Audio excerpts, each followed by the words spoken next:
L'entrepreneur, c'est une personne qui voit ce que les autres ne voient pas. Il est dans le même environnement que les autres, mais il a une perception qui est différente. C'est ça qui fait l'entrepreneur. Aujourd'hui, justement, je vais vous parler d'un business qui est là, sous nos yeux, mais que vous ne voyez peut-être pas ou que vous ne connaissez pas, dans tous les cas que vous n'exploitez pas. Et c'est une idée de business qui, à mon avis, pourrait intéresser certains d'entre vous. Vous le savez, sur cette chaîne, j'aime partager des idées de business parce que, aujourd'hui, que l'on soit cadre ou que l'on soit en recherche d'activité, quasiment tout le monde entreprend. Ceux qui bossent dans des boîtes ont des side hustles et les autres n'ont pas le choix de toute façon. Et vu la démographie qui va continuer à monter en flèche, il faut se prendre en charge. L'entrepreneuriat est une porte de sortie pour notre génération.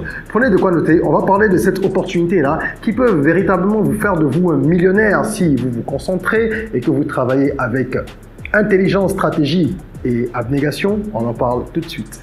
Je suis Régis Saizy, entrepreneur multipotentiel, conférencier, formateur et artiste. Je partage avec vous sur cette chaîne du contenu propulsif pour vous aider à rêver, oser et créer. Hello les rocks, j'espère que vous êtes solides. Moi je suis en parfaite forme et je suis plein de gratitude envers l'univers. Aujourd'hui on parle business, entrepreneuriat. C'est un des sujets de prédilection de cette chaîne. Vous savez, on parle ici de mindset aussi et d'éducation financière. Et tous ces sujets-là, évidemment, sont interconnectés parce qu'ils permettent à chacun de prendre conscience de son potentiel et de l'exploiter au maximum. Alors le business dont je veux vous parler aujourd'hui, c'est un business qui va vous demander évidemment de la concentration, de la formation dans une certaine mesure. Il y a des business que je présente ici pour lesquels on peut se jeter à l'eau assez rapidement. Pour d'autres, il faut une formation ne serait-ce que sommaire et il faut également étudier les contours, hein, comme pour tous les projets, avant de se lancer. Je préfère toujours le dire, il n'y a pas de vérité absolue. Chaque idée n'a de valeur que dans son contexte. Donc ça dépend du marché, de l'étude que vous aurez pu faire de ce marché-là et de plusieurs autres paramètres. Mais ça reste une idée extrêmement lucrative, en tout cas très intéressante. De quoi s'agit-il? Je vais vous proposer de mettre en place un business de production et de commercialisation de fruits séchés. Yes, les fruits séchés. Pourquoi les fruits séchés? Vous me direz pourquoi? Est-ce que c'est intéressant? Mais pourquoi ils parlent de ça? Je n'en vois pas souvent, je ne sais pas si c'est vraiment une opportunité. Je vais vous donner quelques raisons pour lesquelles ce business va fonctionner. La première raison, c'est qu'il y a aujourd'hui une tendance accrue à l'alimentation saine. De plus en plus de personnes veulent manger sain. Lorsqu'on sait que le grignotage, c'est une des habitudes les plus dangereuses pour la santé, et que beaucoup de jeunes grignotent par contre, eh bien, le but avec les fruits séchés, c'est d'apporter du grignotage sain. Lorsque les gens mangent des fruits séchés et qu'ils s'en servent comme snack, eh bien, ils limitent leur risque de maladies. En tout cas, toutes les maladies qui sont liées à la surconsommation de sucre ou de gras, de plein d'autres matières qui ne sont pas forcément bonnes, les matières grasses et plein d'autres éléments qui ne sont pas forcément recommandés pour notre santé. Le grignotage ne favorise pas ça. Or, avec les fruits séchés, on est dans un cadre différent où on a en plus les valeurs nutritives des fruits qui sont incorporées dans ce petit plaisir-là que l'on va se faire. La deuxième raison pour laquelle ça va marcher, c'est la réduction du gaspillage alimentaire. Je ne sais pas si vous êtes au courant, mais Google pourra vous renseigner. En Côte d'Ivoire, par exemple, ce sont des tonnes et des tonnes, je ne sais plus combien de centaines de milliers de tonnes de mangues qui sont chaque année jetées, qui pourrissent parce qu'elles ne sont pas consommées, elles sont invendues.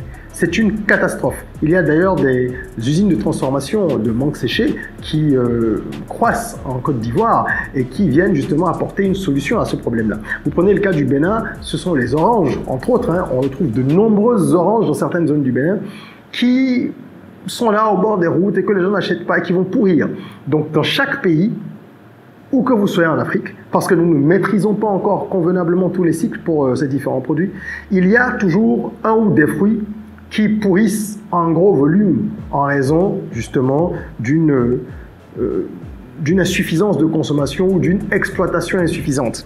Ils ne sont pas exportés, ils ne sont pas consommés suffisamment à l'intérieur du pays. Donc finalement, c'est des pertes pour les paysans, les cultivateurs, ce sont des pertes également pour la nature, c'est des pertes pour tout le monde. Pertes économiques, environnementales à tous les niveaux. Donc là, vous allez apporter une solution parce que les fruits séchés, ils sont conservés beaucoup plus longtemps. Et voilà un autre avantage. On va pouvoir allonger les délais de conservation. Lorsqu'on transforme un fruit en fruit séché, on peut le conserver beaucoup plus longtemps, de longs mois, parfois des années. Ça dépend des fruits et des techniques et des machines utilisées. Dernier avantage, les marchés étrangers. Ce sont des produits qui sont demandés également hors du continent africain.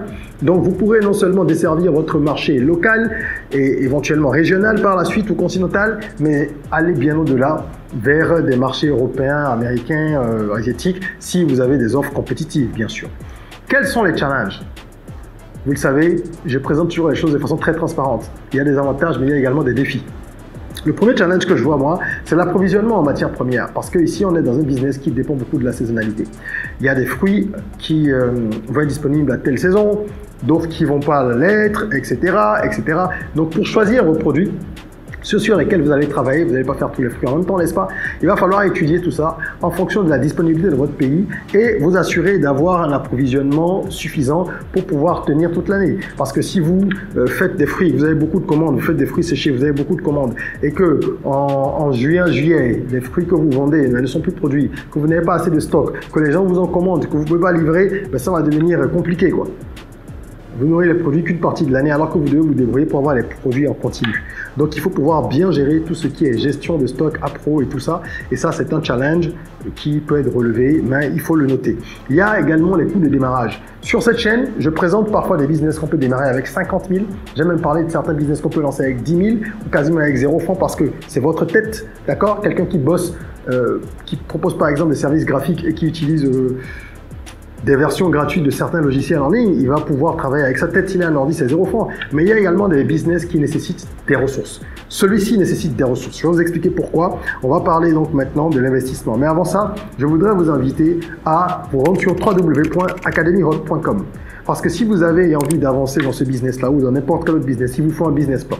Il faut comprendre comment est-ce que votre business va fonctionner. Quelles sont les prévisions? Quelles sont les forces, les faiblesses, les opportunités, les menaces? Comment fonctionne votre marché? Il faut étudier un peu le marché, il faut avoir le mix marketing, il faut parler de la structure juridique de votre boîte, des ressources humaines, comment elles vont être structurées. Tout ça, ça se fait dans le cadre d'un business plan. Rédigez-en un et vous aurez une bonne photographie de votre business. C'est pour vous-même, c'est pas uniquement pour aller chercher du financement. Cette formation, elle est donnée par moi-même sur notre plateforme. Et c'est une formation que vous pouvez suivre à votre rythme, hein, c'est du e-learning. Vous suivez ça à votre rythme, quand vous voulez. Au terme de la formation, vous pouvez avoir un certificat en ligne et la formation, elle est à vous pour l'éternité. Voilà, depuis votre téléphone ou votre ordi, hein, vous pouvez la suivre. Venons-en à l'investissement, comme je le disais ici, il faut prévoir quelques millions. Oui, parce que vous allez louer un espace pour installer l'unité de production. Ensuite, il faut des salaires. Prévoir le personnel, peut-être 2 ou 3 personnes, 2 au moins, qui sont les ouvriers au début pour vous aider, et une personne qui va vous aider au commercial, gérer tout ce qui est administratif et commercial. Donc, minimum, c'est 3 personnes plus vous, vraiment le strict minimum, mais on peut commencer avec. Ensuite, il vous faut le matériel, ça c'est le cœur du business. Il vous faut un déshydrateur alimentaire. Le déshydrateur alimentaire, il varie, vous en avez même à usage domestique, hein, autour de 50-100 $, mais là on veut quelque chose qui permet de travailler à une échelle pro, d'accord? Donc un déshydrateur industriel, vous allez en trouver à partir de quelques centaines de milliers de francs CFA jusqu'à plusieurs millions. Et tout dépend de la capacité, des fonctionnalités et de plusieurs autres paramètres. Donc ça dépendra de votre budget. Ok. Ensuite, il faudra prévoir de l'argent pour le packaging, pour le marketing et la distribution, parce que quand on est dans l'agroalimentaire, le marketing ça pardonne pas. C'est ça qui va vous faire vendre, hein, au-delà de tout. Et pour l'électricité et l'aménagement, parce que oui, l'électricité, c'est quelque chose à considérer. En fonction du déshydrateur que vous aurez, ça peut engendrer des coûts élevés d'électricité. Il y a des déshydrateurs solaires, mais qui coûtent extrêmement cher. Et donc, en début d'activité, à moins que vous ayez un budget élastique, c'est pas forcément évident de pouvoir installer un déshydrateur solaire. Globalement, lorsque moi je fais un peu les estimations, j'avoisine les 6 millions. C'est-à-dire que pour se lancer dans une version basique de ce business, correcte mais basique, il faudrait dans les 10 000 €. Ok? Si vous avez des moyens beaucoup plus importants et que vous voulez mettre en place une vraie marque de fruits séchés, de plusieurs fruits séchés, vous pouvez nous contacter pour qu'on vous accompagne avec nos services de business strategy. Nous accompagnons depuis plus de 12 ans des entrepreneurs africains, surtout le continent, hein, en réalisant pour eux des études de marché préalables au lancement d'une activité. On réalise aussi un business plan bien détaillé, le plan marketing qu'il faut pour pouvoir opérationnaliser la chose et être sûr qu'on peut atteindre les prévisions fixées dans le business plan. Et enfin, la mise en route du business même pour ceux qui, par exemple, sont indisponibles géographiquement ou pour d'autres raisons qui n'ont juste pas le temps et qui aimeraient qu'on mette en place le business pour eux. C'est des choses qu'on fait, on va jusqu'à ce niveau-là. Et ensuite, évidemment, l'opérationnel, ce sera à l'équipe de le gérer.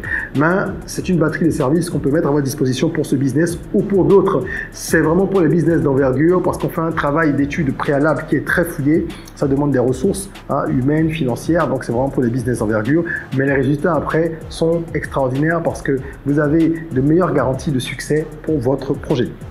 Une fois qu'on a parlé de ça, venons-en aux revenus. Combien est-ce qu'on peut espérer gagner?